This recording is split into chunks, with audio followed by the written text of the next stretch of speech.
Bueno, buenas compañeros, compañeras, estimado profesor. El tema que me toca es mejora del consumo de oxígeno máximo, la eficacia del entrenamiento básico de fútbol a una edad temprana. Esto perteneciente a la revista International Journal of Human Movement and Sport Science del 2020. Ok, como introducción, en el fútbol se necesita o se requiere de un buen consumo de oxígeno y a su vez de un poco de habilidad, el cual nos va a permitir competir a alto nivel. Si un jugador solo tiene habilidades para manejar el balón o a su vez solo tiene habilidad como, o más bien solo tiene un buen consumo de oxígeno, pero a la ausencia de una de otra, esto puede repercutir en que el jugador no pueda competir a alto nivel. Entonces, lo que se busca es que sea una combinación de ambas, que el jugador tenga un buen consumo de oxígeno y que a su vez tenga buena habilidad dentro de lo que son sus destrezas específicas del deporte. Según Kent, en 1994, él dice que la capacidad aeróbica máxima o el consumo de oxígeno máximo es la cantidad máxima de oxígeno que una persona puede respirar para luego transportarlo y utilizarlo en los tejidos. Esto en el momento en el que empieza la alta demanda por parte de los músculos, por ejemplo. El volumen máximo de oxígeno es uno de los factores más importantes que acompañan los logros de un atleta. ¿Eso qué quiere decir? Que la mayoría de atletas de alto rendimiento requieren de tener un buen consumo de oxígeno. Eso especialmente, o esta aplicación va más que todo, para cuando el deporte requiere de aplicación de fuerza. Esta medida se calcula en mililitros por kilogramo por minuto utilizando pruebas de laboratorio específicas o pruebas de campo.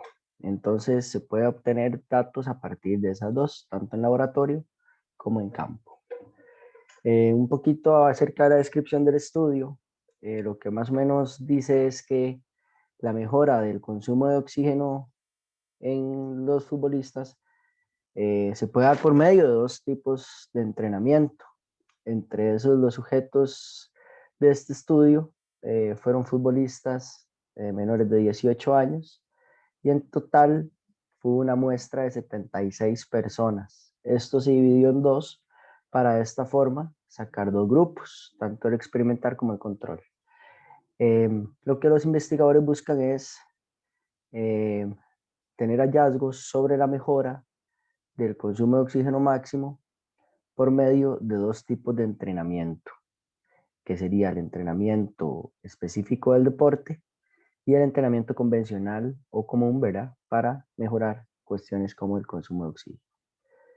Eh, Al final, la mejora del consumo de oxígeno es mucho más efectiva gracias a las adaptaciones conseguidas producto del entrenamiento específico. El objetivo de este estudio es analizar la efectividad de las técnicas básicas del entrenamiento de fútbol, así como la diferencia en el uso de otras técnicas para mejorar el consumo máximo de oxígeno de los jugadores de fútbol. Dentro del estudio se buscó responder las siguientes preguntas. ¿Cuál es la efectividad de la realización de métodos técnicos de entrenamiento en la mejora del consumo de oxígeno máximo en jugadores de fútbol? Y dos, si existe alguna diferencia entre el uso de métodos de entrenamiento técnico de fútbol y técnicas convencionales para mejorar el consumo de oxígeno máximo de los jugadores de fútbol. A través de un entrenamiento que aplica las técnicas básicas de un entrenamiento de fútbol se puede mejorar el consumo de oxígeno máximo. Esto en futbolistas jóvenes. Además de sumar todas las adaptaciones específicas que se puede hablar de ganancia para el atleta en comparación con el entrenamiento convencional, que incluso puede llegar a ser aburrido, entre otras repercusiones, ¿verdad? Este ejercicio es muy adecuado para jugadores jóvenes, ya que además de mejorar su consumo de oxígeno, también se van a mejorar habilidades técnicas que van a permitir que el entrenamiento sea de una forma más íntegra. En cuanto a la síntesis de la metodología, esta investigación es un estudio cuasi experimental con un diseño de grupo control posterior a la prueba. Utiliza estadística descriptiva en forma de desviación media, mínima, máxima y estándar y utiliza estadística inferencial, la cual la prueba que se utiliza es una prueba de test de grupos independientes.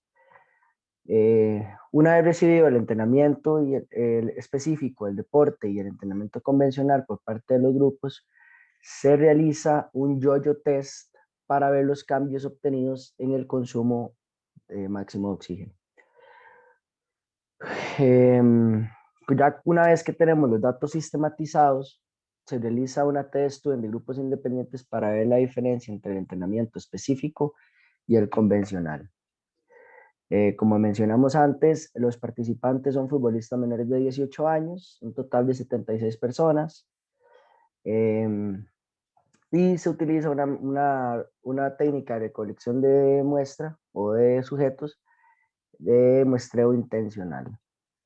El grupo experimental consta de 38 jugadores que van a utilizar las técnicas de entrenamiento de fútbol específicos y el grupo control que tiene 38 jugadores también que utilizan el entrenamiento convencional o el que llamamos común, ¿verdad? Para mejorar el consumo de oxígeno.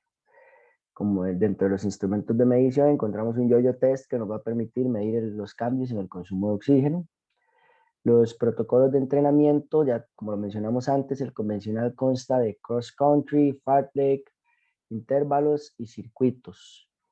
Mientras que el específico tiene ciertas implicaciones como pases, control de balón, regate y tiro. Lo que se modifica realmente en este tipo de entrenamiento es la intensidad, el volumen, el número de sets y recuperación en el entrenamiento.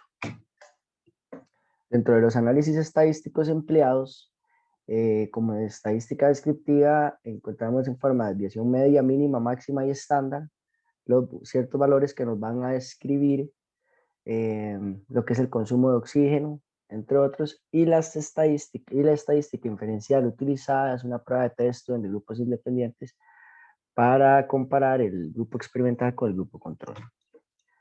El oxígeno, aquí hay unos datos que son importantes recalcar, que son como decir los promedios del consumo de oxígeno en ciertas poblaciones. Por ejemplo, los futbolistas internacionales, el consumo de oxígeno varía de 55 a 68 mililitros por kilogramos por minuto, o de 48 a 62 en el caso de las mujeres. Los futbolistas profesionales, por su parte, andan por ahí de 56,5 mililitros kilogramos por minuto. Esto es un promedio, ¿verdad? Una media, digámoslo así. Y los futbolistas aficionados andan por 55,7 mililitros por kilogramos por minuto. Los jugadores de fútbol con VO2 máximo de 22 a 28 años, en términos de hombres, anda entre 54 y 64 mililitros por kilogramo por minuto. En el caso de las mujeres, anda entre 50 y 60. ¿Ok? Esos son datos que tenemos que tener claro. Vean que ahí hablamos de un rango de edad muy específico entre 22 y 28 años. Taylor en el 2016 afirma que en fútbol los mejores jugadores pueden llegar a alcanzar niveles de consumo máximo de oxígeno de entre 65 y 70 mililitros por kilogramos por minuto, dependiendo de su edad, nivel de rendimiento y posición en el campo. Ahí también se sabe que en el fútbol se habla de aspectos como madurez, entre otros, pero bueno, el consumo de oxígeno ya más por aspectos fisiológicos que evidentemente el entrenamiento va a requerir, va a tener ciertas implicaciones por parte de adaptaciones, ¿verdad? Y lo que se sabe es que un volumen, un consumo de oxígeno máximo que ronde entre del 60 y 62 mililitros por kilogramos por minuto se considera una reserva decente para un futbolista y más aún si es menor de 18 años, ¿verdad? Si anda entre 16 y 17 años, pues ya tener valores de ese nivel puede llegar a hablar muy bien de que es un futbolista preparado para competir a nivel mundial y a alta intensidad. Dentro de la síntesis de resultados, aquí presentamos lo que es la tabla número 2, que lo que nos habla es de las puntuaciones de consumo de oxígeno máximo jugadores de fútbol menores de 18 años que usan técnicas de entrenamiento específicas de manera efectiva en comparación del entrenamiento convencional. Si vemos el grupo experimental donde dice máximo, quiere decir que lograron llegar a 58,54 dentro del valor de kilogramos por mililitros por minuto Y por su parte, el grupo control llegó a un valor de 51.53, mientras que el mínimo fue de 44.8 para el grupo experimental y el mínimo para el control fue de 43.8.